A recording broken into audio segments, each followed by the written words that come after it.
Welcome to Dig on America, where we speak truth to power. Every week, we give you the dig on how American history, policies, and media created the social and political issues we face today.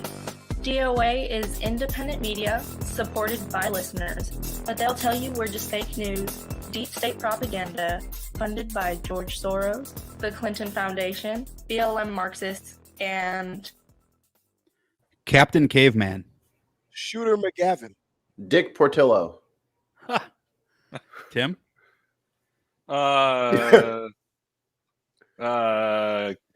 Trump Captain America. God damn If you're going to be a friend of the Oh, program. you mean Homelander? That's close enough. Very well. Very well dude, done. Dude, all right. We're going to have to do a pop culture episode when season 3 drops. Oh, hell yeah. Come on. Oh, yeah. Or, So we'll do it for Patreon. It'll just be us, and then we can like pull up clips and stuff like that, and then it'll be fine. But have you guys been seeing the commercials they're coming out with? Like the little things on like YouTube they do? Mm-mm. I'm staying away from all that shit. I want to go in fucking tabla rasa. Oh, you're trying to go in naked. Naked. But boots naked. Booty naked. All right. So let's, so here we are back again. It's been a long time. Shouldn't have left you without a dope beat. Step 2. Think of how many weeks shows you slept through. Time's up. Without a Sorry, I dope, kept you. without a dope podcast. All right. So we'll start out with the dig today. So we will take it back here. We'll get the little Mikey will get the brand up there while I get this up and ready. And we'll start out today right away with our conversation. Now, Haas, I generally like to keep him involved with this and send him a piece, but I wasn't sure if he'd be on today because he's got. I wasn't sure either, buddy. But and I just realized that I totally forgot that I talked to TJ yesterday, and he was like, "Yeah, I'll come on," and I totally forgot to send him the link. So that's my fault. All right. So in my 8th grade social studies class, my teacher, Mr. Humble, taught us things that turns out, after doing my own research, wasn't always all the whole story. And today we will talk about the topic of for-profit prisons. So prisons have been privatized in the U.S. since 1844, when Louisiana first privatized its penitentiary. The company, which was called McHatton, Pratt, and Ward, ran it as a factory using inmates to produce cheap clothes for enslaved people. One prisoner wrote in his memoir that as soon as the prison was privatized, his jailers laid aside all objects of reformation and reinstituted cruel tyranny to eke out every possible cent from human misery. Louisiana's annual penitentiary reports from the time give no information about prison violence, no information about rehabilitation efforts, or anything about security. They deal exclusively with profitability. Profit, rather than rehabilitation, was the guiding principle of early penitentiaries throughout the South. If a profit of several $1,000s can be made on the labor of 20 slaves, said the Texas Telegraph Register in the mid-19th century, why may not a similar profit be made on the labor of 20 convicts? The head of a Texas jail suggested the state open a penitentiary as an instrument of Southern industrialization, allowing the state to push against all the overgrown monopolies of the North. 5 years after Texas opened its first penitentiary, it was the state's largest factory. It quickly became the main Southern supplier of textiles. Prison privatization accelerated after the Civil War. The reason for turning penitentiaries over to companies was similar to states' justification for using private prisons today, which is private prison populations were soaring and they couldn't afford to run their penitentiaries themselves. The 13th Amendment had abolished slavery, quote, except as punishment for a crime. So prisoners were kept on private plantations on company-run labor camps where they laid railroad tracks, built levees, and mined coal. Former slaveholders built empires that were bigger than those those same slave owners owned before the Civil War. Of course. Nathan Bedford Forrest, the first Grand Wizard of the KKK, controlled all convicts in Mississippi for a period. U.S. Steel, the world's first billion-dollar company, forced thousands of prisoners to work in mines. Prisons went to extreme lengths to extract profits. In 1871, Tennessee went as far as collecting urine to sell to local tanneries. When inmates died of exhaustion or disease, they sold their bodies to the medical school at Nashville for students to practice on. States became jealous of the profits private companies were making. So in the early 20th century, they bought plantations of their own and eventually stopped leasing to private companies. 10 years after abolishing convict leasing, Mississippi was making $600,000, which, by the way, today is $14.7 million from prison labor every year. It was in this world that a man named Terrell Don Hutto would learn how to run prison as a business. So who is Terrell Don Hutto, you ask? Who's Terrell Don Hutto, I ask? Yeah, I'm glad you asked that, Mikey.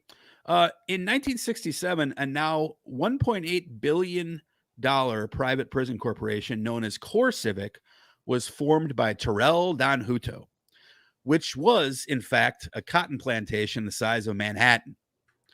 These convicts were forced to pick cotton from dawn to dusk for no pay. Hutton's family lived on the plantation and even had a houseboy, an unpaid convict who served them. Again, this is 1967. Today, private prisons and for-profit state-run prisons remain. Private prison companies typically enter into contractual agreements with governments that commit prisoners and then pay a per diem on a monthly rate, either for each prisoner in the facility or for each place available or bed, whether occupied or not. Such contracts may be for the operation only of a facility or for design, construction, and operation.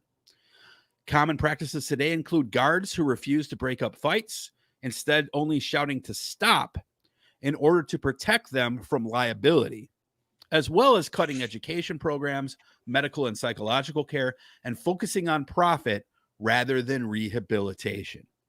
Sound familiar? This, of course, is done to satisfy stockholders. Prisons generate and cost a lot of money.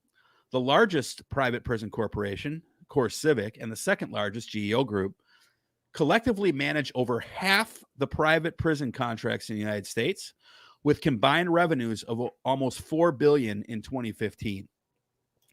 Taxpayers spend about $180 billion a year on the criminal justice system in total. That's everything from policing all the way up.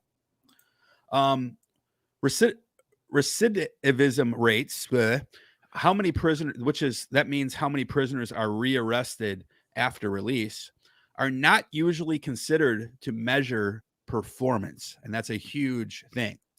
A study in 2005 found out that half of federal prisoners released each year, actually the number is about 49.3%, were arrested again later on.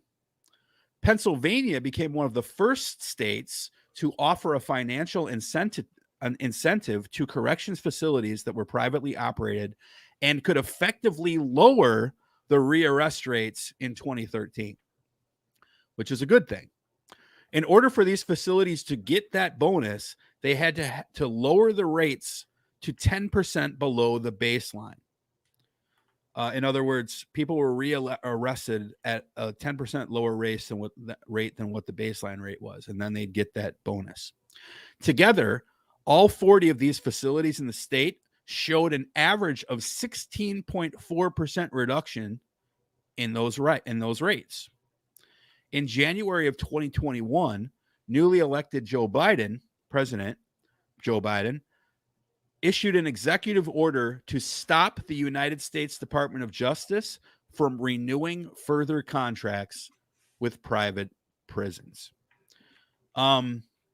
So there you go. A little 5-6 minute history on some private prisons. I'd like to start with Big Haas. The shorter, the better. Your thoughts? It shows that It's always been about money. It's always been about money. And rehabilitation, which is what they say it's for, is nowhere to be seen.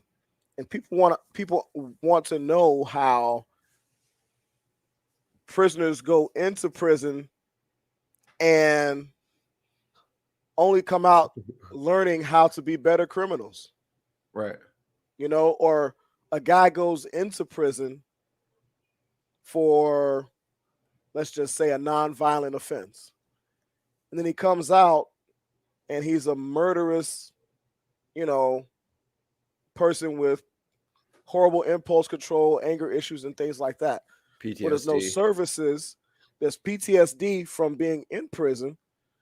And there's just a mentality that you have to adopt in order to make it through prison. I watched a video about that today. This guy was talking about how you got to go a little crazy just to survive. Because in prison, when you see somebody stabbed and blood is shooting out their body, you got to walk by like you didn't see anything. And when you walk down the tiers, you don't look in anybody's prison cell. He said you just keep your eyes front because somebody might be raping somebody in the cell as you walk by.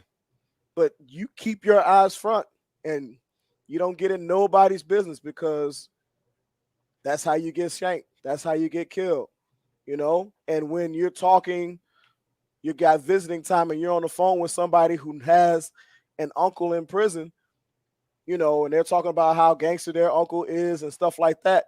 You can't tell that person, well, guess what? Your uncle got married in the yard on Wednesday, you know, stuff like that. So there's this mentality that goes into surviving prison because of what the system has created. They haven't created an atmosphere of rehabilitation. It's just an atmosphere of further mental degradation and moral degradation. And it's a cesspool that grows more violence than trying to quell it, which contributes to the cycle of keeping the prison packed, which keeps their profits high. So you can see why shareholders don't care that this has happened. And I mean, if I can jump in, there's a couple of like obvious things like we're not talking about, but for people who maybe they haven't thought this deep into it, let me actually pull up the exact number real quick of how many people we have in prison in the U.S. And the fact that people have found ways to make profit out of this explains America in a perfect nutshell. American prisoner. Well, we do have the highest prison population per capita in the world. In the world. Right. And it's not even close. No. Yeah, it's not even close. As of 2016, 2.3 million people were incarcerated in the United States at a rate of 698 people per 100,000. Yeah. So let me see if I can get a list. Like China's got 1 billion plus people in it. They don't even come close. Let's see here. Second place is Russia. And they'll say, well, China doesn't have a whole bunch of people in prison because they just kill them. Well, you know, we do plenty of that too. We do that too. So, I mean, go ahead, Tim. I was going to say the Chinese probably don't exploit their prisoners as workers. Like the Chinese prisons are either meant to rehabilitate you in some way or to punish you for a crime. Like they're not using you as cheap labor. They don't want you in prison. They want you part of the system. Yeah, you're more useful that way. Yeah, you're more useful out there in the workforce than you are in prison. But in America, we've combined those two things. Well, we just got a comment from Eric, probably because China and Russia just execute rapists and murderers. The Chinese are a lot harsher on violent criminals than America is. What up, Baloo? Hey, Eric, what's up, buddy? I'm playing him in fantasy this week, or I played him last week. I forget. The thing that struck me the most when it came down to some of the research and everything that I did on this particular issue was that, as you said before, it's money over everything, and this is one of the places where, like, I it's not like I think the government does a great job with prisons, because it's clear that we don't. But I think that when it goes private, it becomes a one-dimensional thing.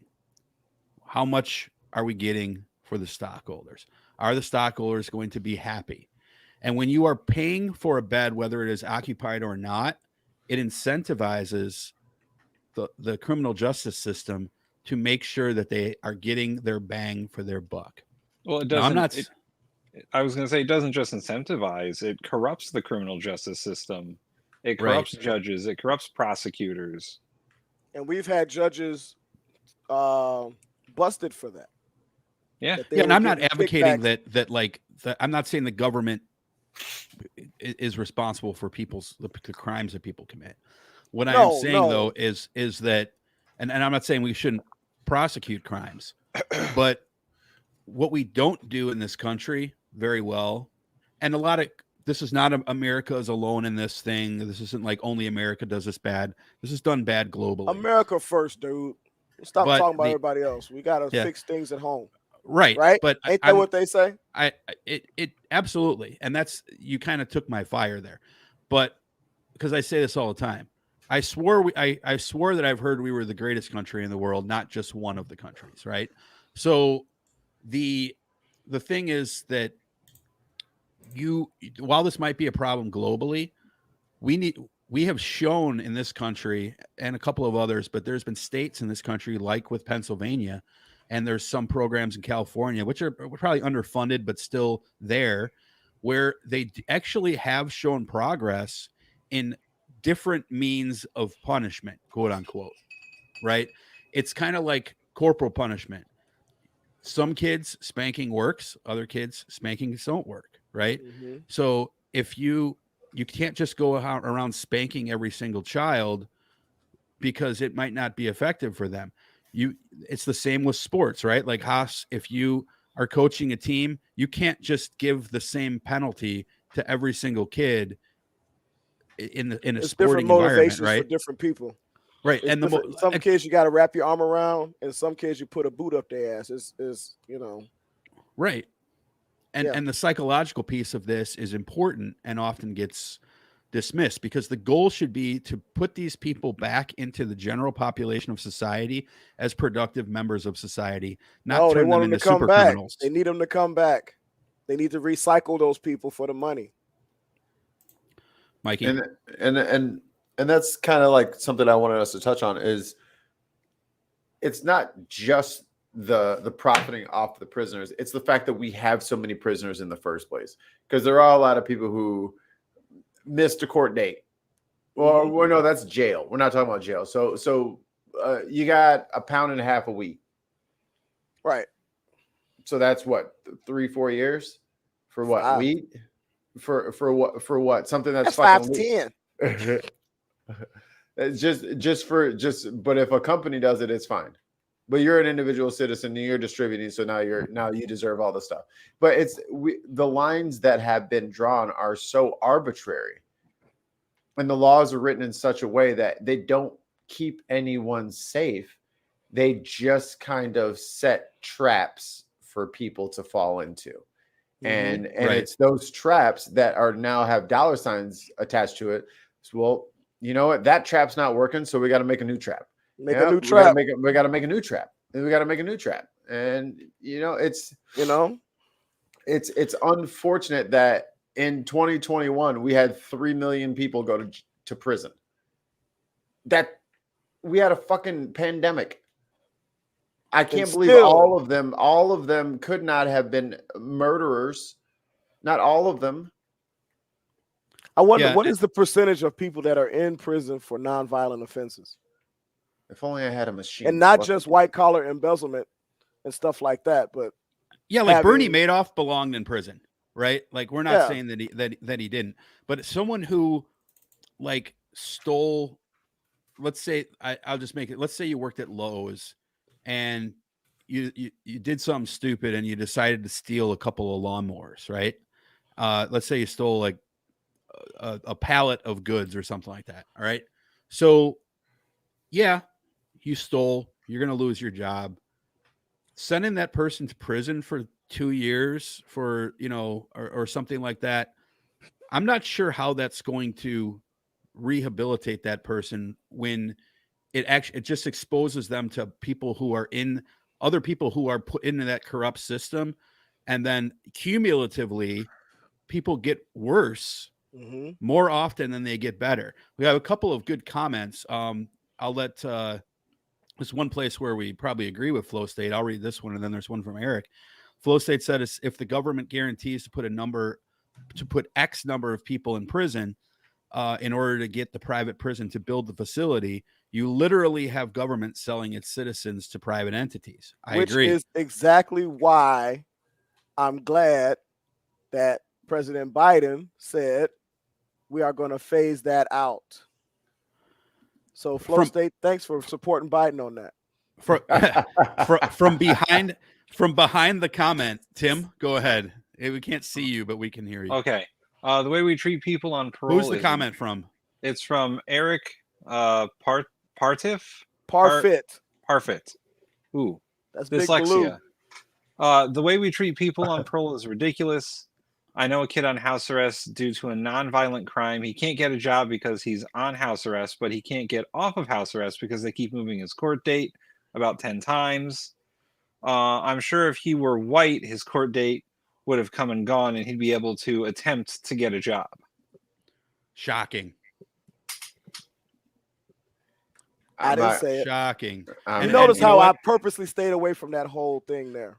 And K. Harris, if you are saying he's not going to do that shit, talking about Biden, I actually agree with you. I think that a lot of what Biden says he's going to do, he's clearly showing us that he's not actually going to do. The guy told us what we wanted to hear for the entire campaign, and now is, part of it's his fault. Part of it is these corporate Democrats' fault. But I see no push from him. I agree with that. And the thing is that once again, you've got fucking Turtle Dick in there trying to block everything that is put forward. But he's there. The fact that you got he should play goalie for the Blackhawks, McConnell. I mean, they would never, no one would ever score a goal. But the thing is that you've got these Democrats in name only that are like this Kristen Sinema chick. Nobody still knows what the fuck what she's doing. She's just, I think that she's just being a contrarian to be in the public space. She ran as a progressive at first in the primary. She's trying to save her own ass in Arizona when she comes up for election. When she first ran the primary, I think it was against McSally in that election, but in the primary portion, she ran as like this quasi progressive. And then she got into the general and she's like, "Oh, I'm a moderate." So which is it? Whatever's going to get me elected. Right. Well, which answer do you want to hear? That's what I'm going to give you. Well, but we've seen that it's moderate, right? And when I say moderate, here's what tickles me about moderate. We heard, and Haas, we talked about this for how long were we on under Trump? 4 years, right? We had 4 years of this podcast under Trump. Almost like 3.5 years under Trump. We heard all the time how Murkowski and Susan Collins were moderates. We heard all the time, and what, 1 out of 60 times they would actually vote for the right thing. Yeah. The other 59 times they'd say, "Oh, well, I'll think about it, but I'm going to vote with McConnell." Mm-hmm. These Democrats don't do the same thing. They actually are like pseudo Republicans. Right. Right. Well, if You know- if you think about it, Manchin and Cinema come from, well, Cinema's from a purple state, like Arizona flips with the breeze, but West Virginia is a deep, deep red state. But And they hate him. They do, but they keep electing him, like Because you he's know an why? incumbent. Because Yeah, he's an incumbent. and he has the R next to his name. You know, and it's like, why won't somebody? I mean, at this point, you're like, why won't another Republican primary him? And you know what? Flow State makes a good point here. He says, here's what he says. He says, guys, these politicians do not represent you. No politician on either side actually cares about or answers their constituents. They're just actors. That's mostly true. Yeah. That's mostly true. But I'm going to tell you why. I'm going to tell you who's not that way. Now, there might be a couple people on the right, and I will admit, if you're a right winger, that's why right wingers love. That's why right wingers love Marjorie Taylor Greene and Gates and Boebert, because they actually. Well, how is Gates still fucking up? He won't talking be. And shit? He won't be for long. But the point is that those guys actually do what they said they were going to do. They're assholes, but they're doing what they said they were going to do.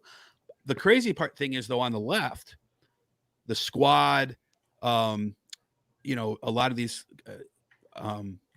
candidates that we've had on, you know, some of these more, Bernie Sanders, for example, these guys actually put their policy where their mouth is and advocate for the policy. And as a result of that, what do you see from the corporate elitist Democrats? They hate them.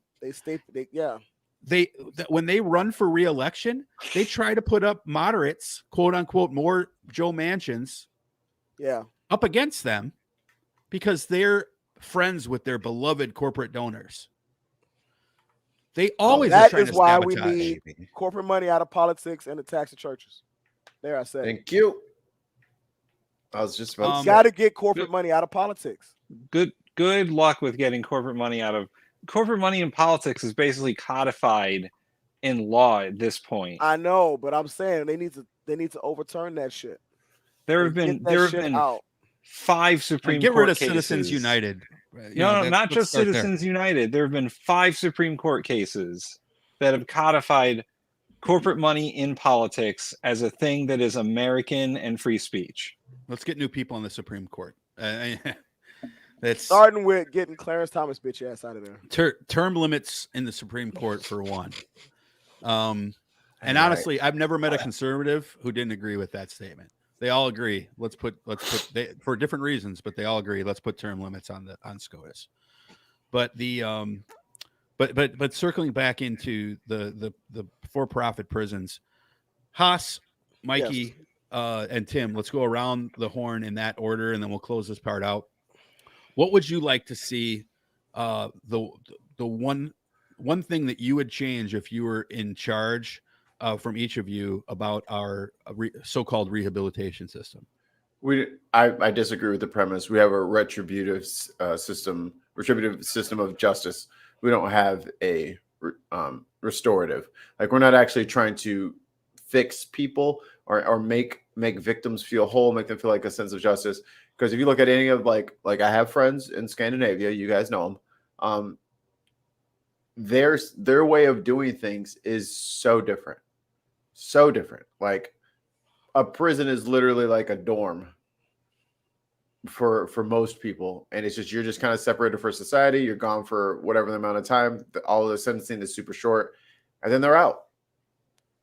But they get counseling throughout the entire thing, and they actually talk to people and get them set up to not land on their face once they get out. We do none of that here. We ostracize them, we brutalize them, we expose them to diseases. Hepatitis is a huge thing in prison populations. Oh, and COVID is too. Yeah, and COVID. So when we treat them this way, and then we want them to come back out and rejoin society and be functioning members with none of the tools that they need, and a scarlet letter on their chest so they can't even work. Check the box, damn it. And then if you don't check the box, you know what I mean, that's even worse for you. Yep. So it's just, I want to see our system. Fine, if we're gonna lock people up, fine. If I can't get rid of that, and we have to lock them up, give them a way home. Give them a way to sustain and take care of themselves, because that's the moral thing to do. If you're going to remove somebody from society for years at a time, you at least owe it to them, as long as they're a citizen, to help them land back on their feet. Right. Haas. Oh, well, Haas, Tim hit the wrong button, homie. Okay, well, that happened. Haas got snapped. Tim. All right. I agree with Mikey in large. I think that America adopted a very British style of justice, and we still have a very colonial style of thinking when it comes to, we have magistrates and judges and prosecutors and all that. Like, the way that we distribute justice is very 15th century. Yeah. And our prison system is very 15th century. If you look at the way our prisons are set up, it's the same way that the prisons are set up in the UK or Ireland, like back in the day. And we need to completely reform the way that we think of our prison system. Getting rid of for-profit prisons is the first step. Right. Decriminalizing some stuff is the second step. Like, Connecticut just passed legal marijuana this past year. And the first part of that is retroactively getting people out of prison who were sent there for nonviolent crimes related to pot. That's the first step. And they need to continue to do that. Decrease the prison population with the nonviolent offenders, and start rehabilitating people rather than just putting them in prison and hope they get better, because they don't get They're not better. even hoping they get better. Yeah, they put don't them in prison. Yeah, they don't even care. You just get put in prison for a determined amount of time. And then if you get worse, you come back and you help pad their bottom line. And then the whole parole system is also just recycling people. So that the entire justice system needs to be reformed from top to bottom. Yeah, and then you have this other issue of people, which I didn't talk about in the dig, but you have all this infrastructure that is dedicated to prisons. So, like, an issue that we would have is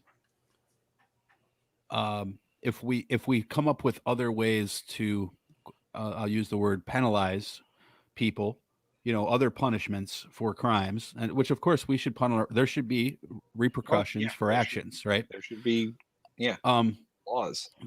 But if we are able to reduce, which I think should be everyone's goal, reduce the amount of people that are incarcerated who shouldn't be incarcerated or wouldn't benefit from the incarceration, or society, I should say, wouldn't benefit from their incarceration. A murderer, sure. A pedophile, yeah. A Bernie Madoff type guy, absolutely. But then you have all this infrastructure that's going unused, and it drives people crazy. Like I think we also need to kind of look ahead and say, what can we do to repurpose this infrastructure once we get to our goal in 10 years? I'm sure we could house the homeless. Yeah. Well, and also there you go. I didn't even think of that. That's a good point. A great deal of people that go to prison should have went to rehab. Yeah. They should have gone to rehabilitation. They should have gone to counseling. Yeah. That would solve the infrastructure problem right there. Turn them into rehabilitation facilities instead of prisons. You're not a monster. You're just bipolar. Here's some counseling and some medication to help stabilize your mood. Now take that medication now. Yeah. So segueing us real quick here. I didn't get to say what I was going to say. Oh, go ahead. I thought you did. I got kicked off somehow. That's right. Yeah, that was God saying no to your comment. Well, all I was going to say is I want the American prison system to do exactly what America should be doing, living up to their promises. You know what I mean? When the prison system was set up, it was supposed to be to rehabilitate. That was what it was. To penalize, yes, but rehabilitate and help them prepare to get back into society before everything was privatized and profit motivated. Just like America. America is supposed to be this bastion of certain things. It's supposed to have certain promises, and it's not living up to them. So it's the same thing. It's a microcosm of America. You have a Not cold? living up to their problem. Yes, I do. Yeah.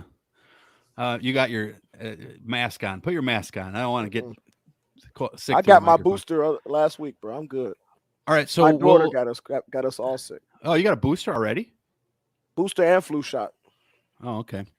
I gotta get my flu. I have a doctor's appointment tomorrow where they're gonna tell me to take the flu shot. I'm like, all right. I always like, okay, whatever. The flu shot, I swear to God, I'm just preparing because I get fucking sick from that thing every single time. Really? Yeah, every single time. I think it has something to do with the eggs that are in it because sometimes they use eggs. Mm-hmm. I don't know that that's true, but I know I always get sick for a couple of days. It's never like super bad, but I'm like, all right, I'm gonna just prepare myself for some body aches this weekend. But it's for the greater good. So, speaking of prison, I want to talk about this for a second because we're obviously going to have whether Rittenhouse is found guilty or not guilty. We're going to have riots next week. So, what are you guys' thoughts on this? Have you guys been following this? Like, where are you at with today? Yeah. So yeah, tell us kind of where your thoughts are on this whole Rittenhouse situation. Because I have kind of not paid attention to it since it happened, but then now I've gone back and I've like rewatched a lot of the videos and a lot of these documentaries, and I'm listening to expert excerpts of the case. And it just seems like it's going to be a clusterfuck. So Tim, yeah, that judge is out of his asshole. God, he's out of it. He's so out of his goddamn mind. I've never seen, like, in all the TV trial things that I've seen, I've never seen a judge tell the jury to leave so that he could yell at the prosecution.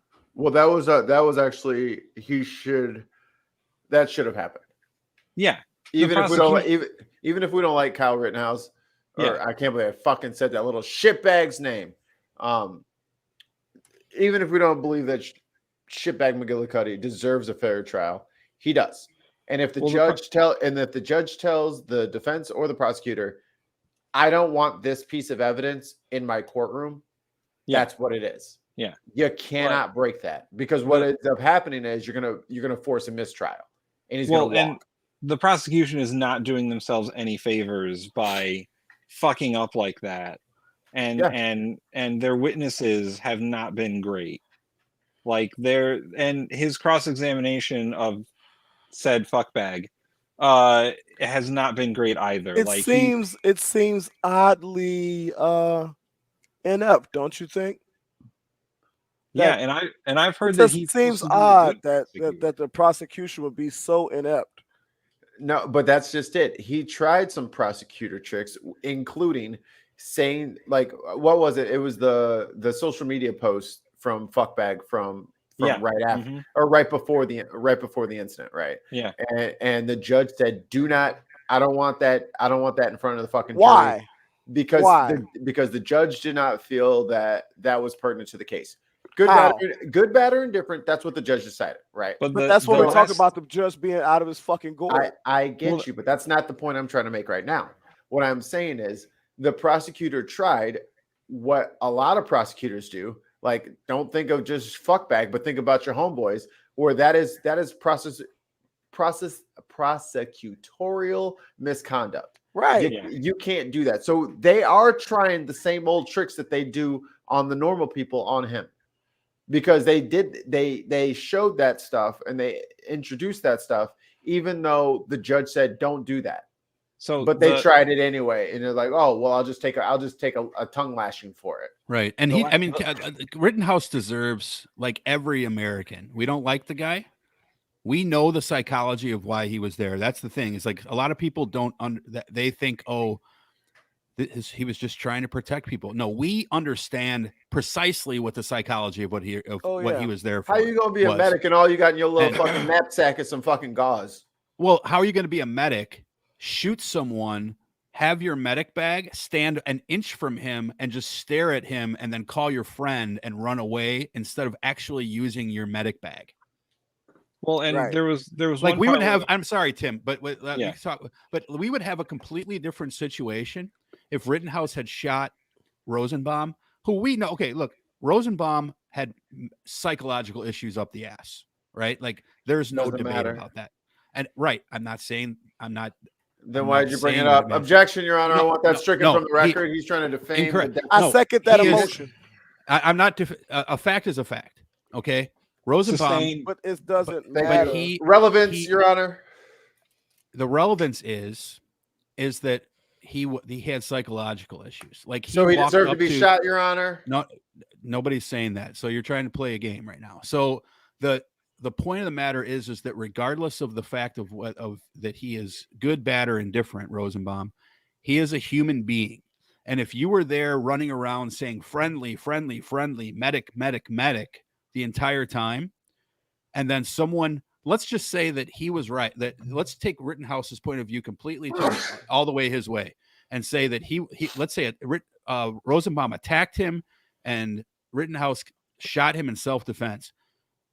Now you do what you said you came there to do. We would have a completely different situation if he had shot him and then not put the second two shots into his back and then tried to resuscitate him and give him first aid at least and try to get the police there. He didn't do any of that. So that's why we have this entire situation. Go ahead. Why the fuck was he there anyway? How many laws did he break before he even got there? Excessive You know what I'm liability. saying? Correct. Exactly. You're not even supposed to be there. It's He after broke curfew. 3 laws. It's after curfew. You have a gun illegally and fleeing the scene of a crime. Fleeing the scene, and you say you're protecting a place, and the owner's like, "I didn't ask you to motherfucking go and protect my place." The Yeah, judge but threw that out part's the not curfew. that's not a crime though. But anyway, It's not And a the judge- crime, but it goes to show it's bullshit. He's not supposed to be Yeah. there. And if he Yeah, had obeyed one of the laws he broke, we wouldn't be here right now. yeah, And he there's- told people he was getting paid. You can't but break the into guy- somebody's house. You can't break into somebody's house and then shoot the motherfucker whose house you broke into and claim self-defense. Tell that to Christopher there's- Columbus. Well, There's that two too. places that the prosecution actually got him. And the first was if he thought he needed his gun to protect himself, but he didn't think that he was under threat, then why did he bring his gun to protect himself? He got him in this like loop where he was talking about like, oh, well, I brought the gun to protect myself. And the prosecutor was like, okay, so you thought someone was going to hurt you. So that's why you brought the gun. And he's like, no, I didn't think anyone was going to hurt me. I just brought the gun to protect myself. And he put them in this trap where he was saying that, he brought the gun for his protection, but he didn't mean to shoot anyone. Like that. That's why you had the kind 30. of loop They that he was had in. 30 rounds ready Yeah. to go. But what? And then they talk about the guy I forget the guy's name, the medic who was shot in the arm. What? Yeah. Oh well, this guy had a gun. What was So- he doing with a gun? A protest with a gun? What do you? He had a gun I too. thought it was his right. Why couldn't he have a gun? Yeah, and there was a lot of people who came out and said, "Yeah, I had a gun that day because I saw that the militias were going to be there."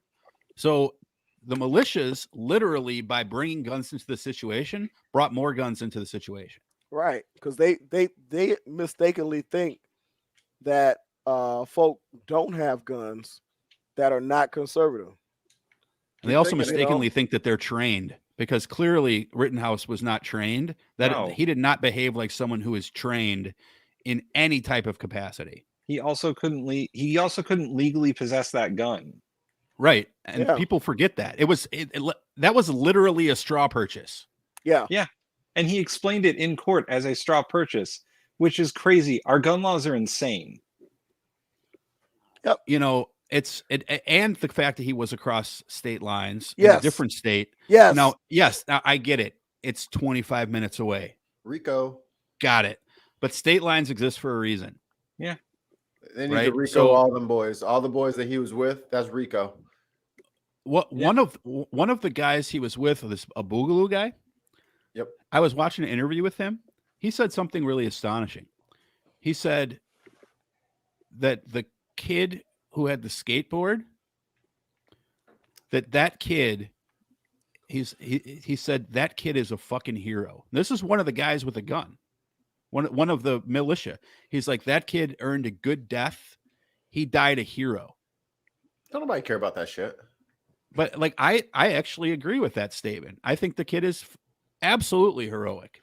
You're trying to take down a guy who, regardless of the first shooting, someone tells you active shooter fleeing the scene, shots fired. And you see the guy running from the scene of a crime with a gun, and you go after you saw him fall down. So you go after him and try to incapacitate him or restrain him or whatever. We don't know what was in his mind. We can't ask him because he's dead. Right. And try to do what you can to stop an active shooter. That's exactly the same thing that our friends on the right bitch about with the Parkland security guard. Because he ran away from the problem. This kid ran to it. Absolutely a hero. Just like the people on Flight 93 on 9/11. Let's roll the Let's Roll crew. They tried to take out those hostages. They're heroic. This kid was heroic. 100%.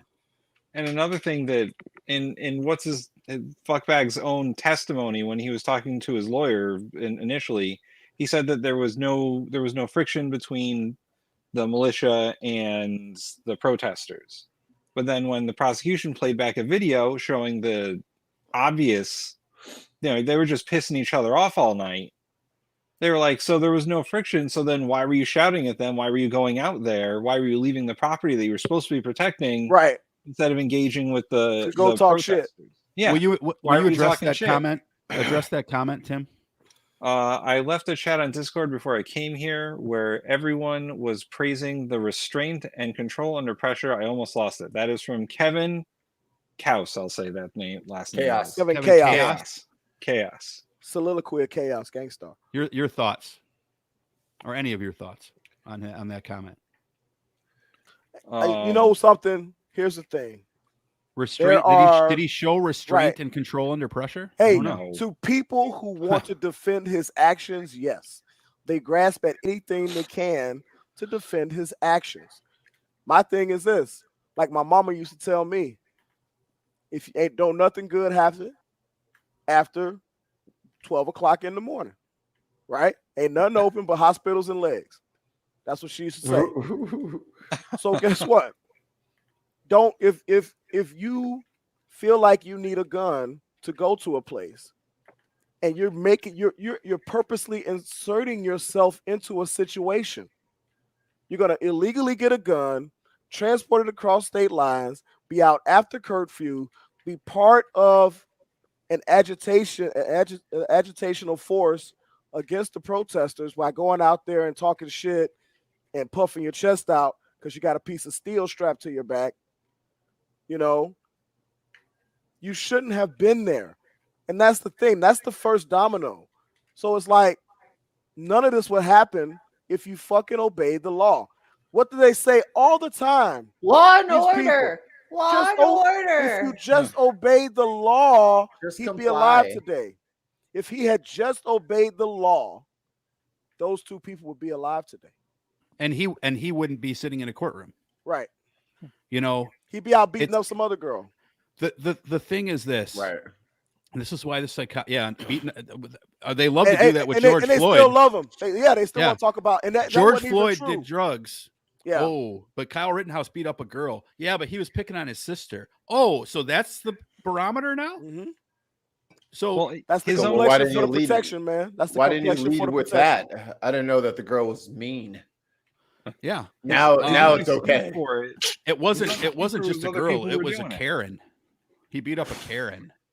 The thing that's gonna that I think is lost in this, and this is not a legal issue, but it's the issue that he brought a gun into that situation. Yep. Because he had a perception of the protesters that they were by his own words on tape, those people are monsters. And he wanted to use that fucking gun. And right. You can't tell me he didn't. And so two things. One, his perception of the people being dangerous and like he was seeing what was happening the night before and assuming that it's the exact that every single person there was an arsonist or a looter. Now, first of all, looters don't get shot, last I checked, or shouldn't get shot, last I checked, especially by citizens. And but he had this perception of these people as being, I'm gonna put thoughts in his head here because they're common, but I can't speak exactly. Dangerous, communist, socialist, radical, Marxist, anarchist, etc. All these terms that these people are trying to overthrow society, but who actually he went to needs Congress to stop and went to the Capitol and tried to overthrow society? Well, and that's the other funny thing. Well, that was Antifa. Suddenly, Oh yeah, like Black Lives us. Matter. I forgot. So I heard from in a Twitter Spaces 3 days ago, and I've repeated this a couple times since then. Twitter Space a couple days ago. The people on January 6th were not dangerous. They didn't have. They were outgunned by the Capitol Police. They were using flagpoles, hammers, and bats. Those are not deadly weapons. Oh. 5 minutes later, someone in the same chat, you don't think a skateboard's a deadly weapon? Really? So a flagpole, a bat, and a hammer and a fire extinguisher, not deadly weapons. Anybody who's seen the Warriors knows a baseball bat is a deadly weapon. Warriors, come on. But somehow a skateboard, deadliest of all deadly weapons. First of all, if those Capitol insurgents, those rioters at the Capitol, outgunned the Capitol Police, then how the fuck did they beat up so many of them? Like, the Capitol Police were caught completely off guard by them. You know how many bullets were fired that day by the Capitol Police? Was it a couple? I think 2. Yeah, because there was the one officer who shot that lady, right? Ashley Babbitt, totally not a threat for trying to break through a window with the whatever she had in her hand, but this kid, a threat with a skateboard. They were literally like crushing Capitol Police officers. Yep. As they were trying to defend hallways. Yeah. Now, and hey, I wish that Ashley Babbitt had not died. I really do. I wish that they had tased her or something. I wish that she hadn't got indoctrinated. But I also wish she didn't die. I wish these people, but they sure as shit want to prosecute that guy. Yeah. It's not Blue Lives. Hypocritical ever? It's not Blue Lives Matter at that point. Not for him. Nope. Notice that movement got real quiet after January 6th. You didn't hear shit. Last thought on all this, Mikey, because I know you've been watching lawyer shows or your lawyer friend streams. I have. So close us out on this, then we'll get to cigars and Big Bird. I just want everybody to manage your expectations. The law is written in such a way. Learn what that way is, and you will be less caught off guard, less surprised, and less upset when rulings do not go the way that you would want them to go. I mean, I'm already expecting that. A comment here. I wish people would stop pretending January 6th was ever a real threat. I wish people would stop pretending that the protests were a real threat. Really? So there you go. January 6th was not a real threat. How many people That's died? a real comment. Like, I wish people would stop telling me the Kenosha was a real threat. Did the people who erected a literal gallows to hang Mike Pence, they're not a real threat? That's coming in asking where's Pelosi. That's the cognitive dissonance that I'm talking about, brother. Like, and I'm talking directly to you, Flow State. That is the cognitive dissonance that I am talking about in every statement that I make. That it's you can't say on one hand that January 6th was not a threat and then say that a kid with a skateboard was. You can't do it and maintain there's people in the Capitol with the goddamn zip cuffs and shit like that. You know, but it's no big deal. They had Capitol officers literally defending the floor of the Senate and the House from people getting in, and those people still got in. And they were macing them. Like these people, let's not have that be lost on us. They were spraying mace. If that was Black Lives Matter, they were spraying bear spray on these police officers too. If that was Black Lives Matter, they just shot them. It'd still be cleaning up blood at the Capitol. Yep. You think I'm lying? Let Black Lives Matter have been coming up at. They'd have shot them before they got to the goddamn barriers.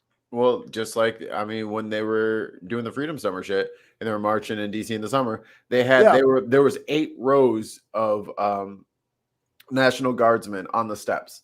Yep. Where were all those people? For a march. For a march. Nobody had anything.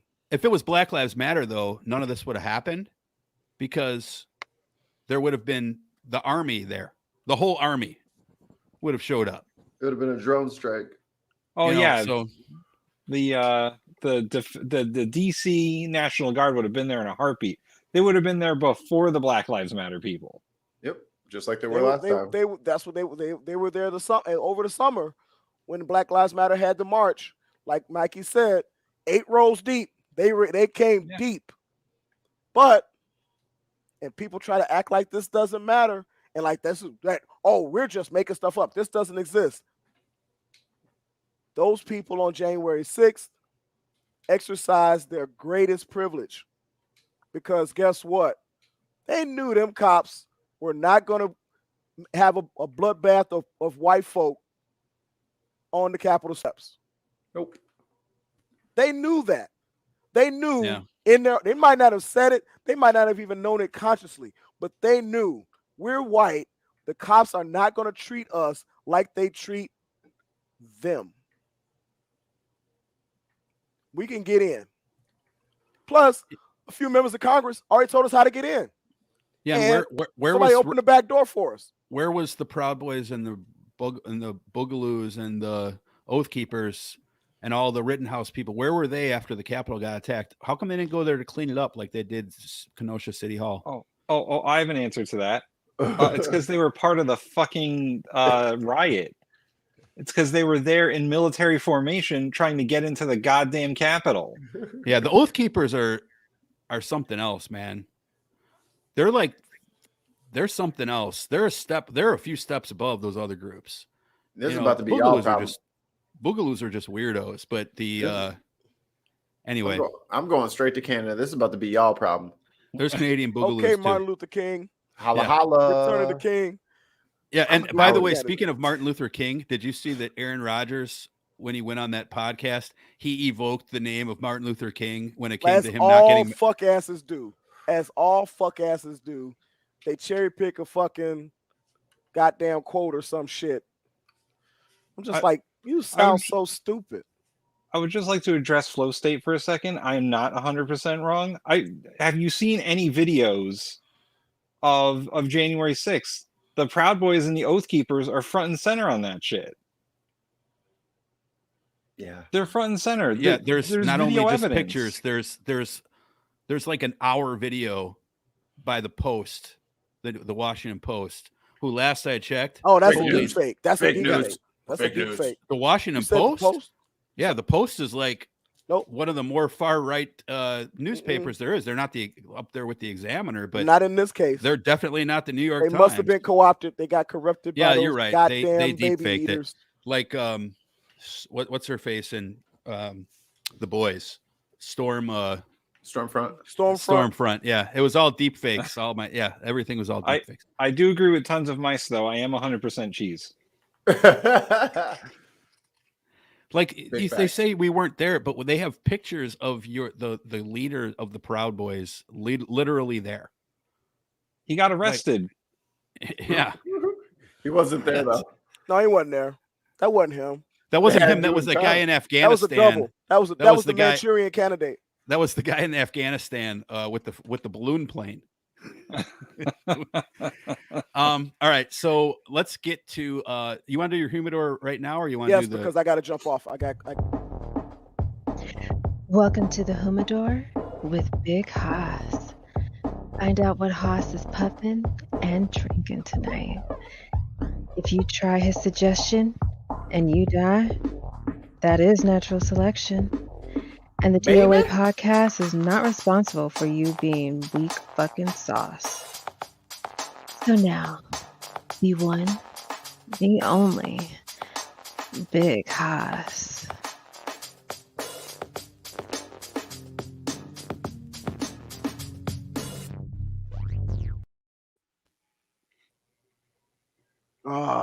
Good cigar. I am smoking today the Alpha Cigar Diffuser series. This is the Connecticut version. So it's kind of mild. Ooh, Connecticut.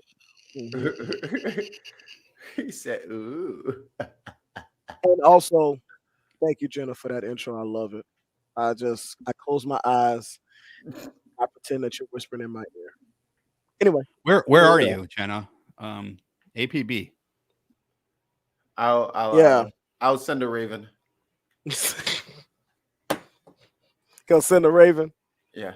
So if you look, see, nice and light, kind of veiny, kind of bumpy, little, kind of old school in its look. Nice, dark beige, coloring.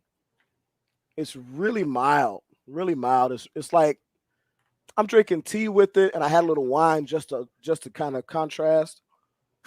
But I'm drinking black tea with lemon, Ooh. and more of the citrus notes of the cigar come out when I take a sip of the tea. And I try not to use too much sugar in the tea to try to really keep it pure. And then also I get a let me go ahead and do it. This cigar goes great with Hall's cough lozenges. You get like this Mentholyptus. almost like a sweet licorice. Not like black a sweet licorice. porcelain. Right. A very porcelainy taste. Now, like I said, this is the Robusto Vitola. Okay. And also, this is 5x50. That's why it looks so thick. Pause. Thickums. But this is the Robusto Vitola. The wrapper is a Connecticut. The binder is Mikey. República Dominicana. Correct. And the long filler tobaccos are from Dutch. Nicaragua. Bam! I got both. I got everybody. There we go. And it's called Connecticut. It is called Connecticut. So even that gets Tim's in Tim there. in. The wrapper it's a Connecticut shade. It's a Connecticut wrapper, not Connecticut shade. I'm sorry. From one Connecticut wrapper to the next. Tim, give us your flow. So break down freestyle for us. With the wine, it definitely takes on a more fruitier essence, and you get a little bit more of a chocolate or something. I don't know why the wine brought something like that out. It might just be my palate. Again, this is very subjective. The burn line is pretty good. I've only had to touch it up once. Stays lit pretty well. Another thing I like is that the ash is pretty solid. I got about maybe an inch and a quarter before it came off naturally in one chunk. Pause. Okay. And then it continues to burn very well. See that? It's not very wavy. And then when it does wave out a little bit, it corrects itself. It'll just even off, which is really cool. It speaks to the construction of the cigar. The draw is a little bit loose. If you can see how I'm squeezing, it's a little squishy. So the draw is really loose. Pause. So it's not a very tightly rolled cigar. Giggity. But it still keeps a good construction. And normally when cigars are not super tightly rolled, the ash just keeps flaking off and everything. But this isn't too bad. The price point on this Vitola, it's about $8.50 a cigar, but you could get a box of 24 for about $200. So Too much. Would I buy a box? Maybe not. I did win these. I won a box of these in a raffle. That's why I have so many. But I like them. I like their other blend better because it's absinthe infused. But this is not bad, especially good in the morning with coffee, and actually not bad with tea. So, I'm about to say it'll be good in the morning. With wine. This black tea with lemon and echinacea. Oh, there you go.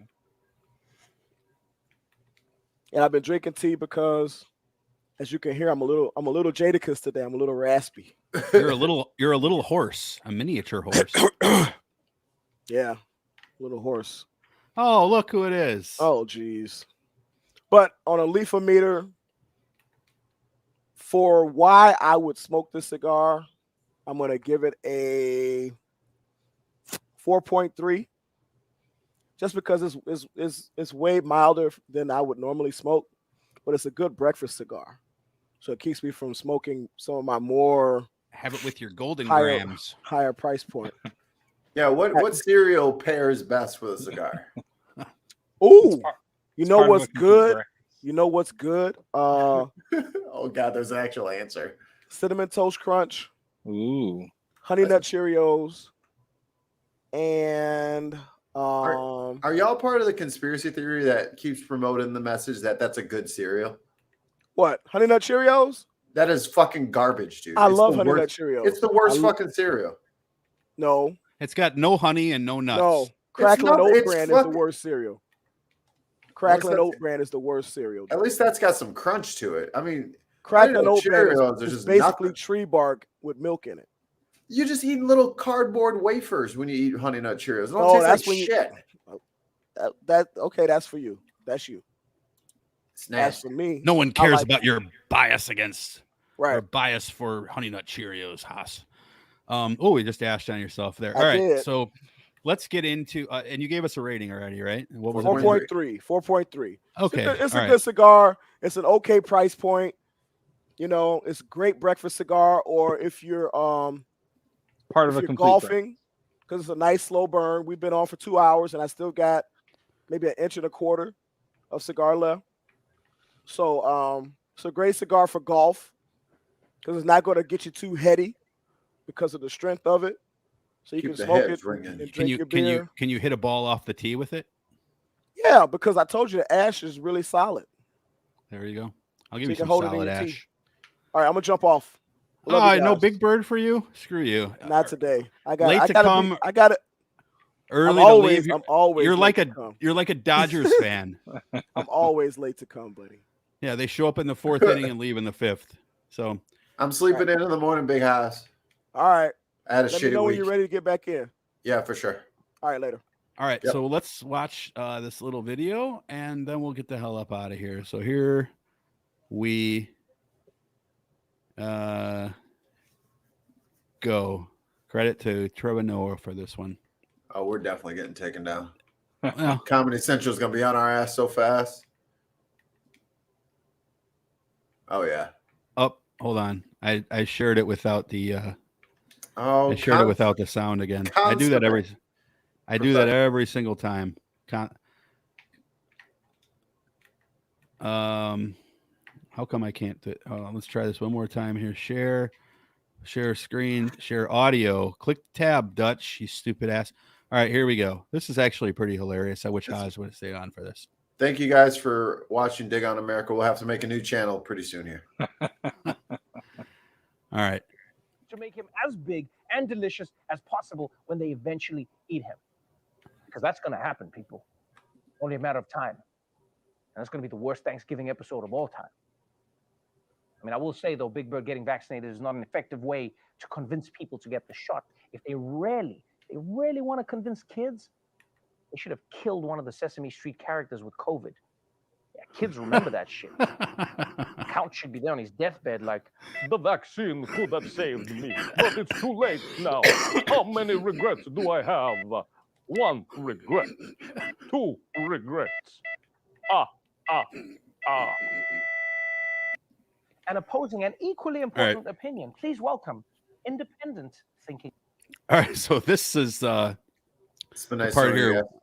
This is the part here where Big Bird comes in. All right, so here we go. Go to This our is pretty funny. Patreon. That's the only way you'll be able to get a hold of us. Right. You're about to get shadow banned on Thanks all for social having me media. on, Trevor. I'm excited to spread the truth. Wow. I hope that's all you're spreading. Now, I understand that you disagree with Big Bird. It's not about disagreeing, Trevor. It's about keeping an open mind. Everyone says, listen to your doctor. But what about listening to this guy I met at the gym? His cousin got vaccinated, and 2 days later, his nipples fell off. That's why you should do your own research. That can't be true.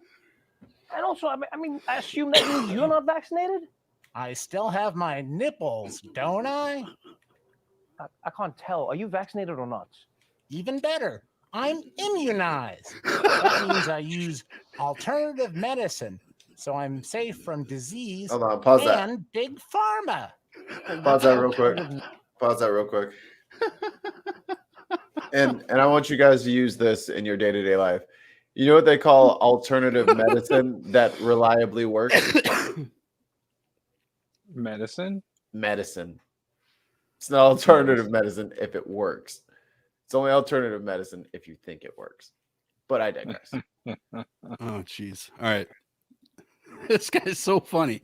Medicine is more effective than the vaccine. Well, I do yoga, I get acupuncture, and every night before bed, I drink a warm glass of goat piss. Which reminds me, today's show is brought to you by the letter P. Yum. No, do not listen to him.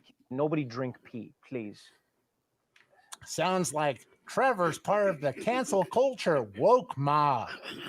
I've been on Team Goat for years, and so far, the only diseases I've had are measles, mumps, rubella, early onset Alzheimer's, whooping cough, Ukrainian smallpox, early onset Alzheimer's, and bird flu. Or as we birds call it, the flu. Or bird flu, but as birds call it, the flu. I see that you are loving this. That was one of the funniest bits.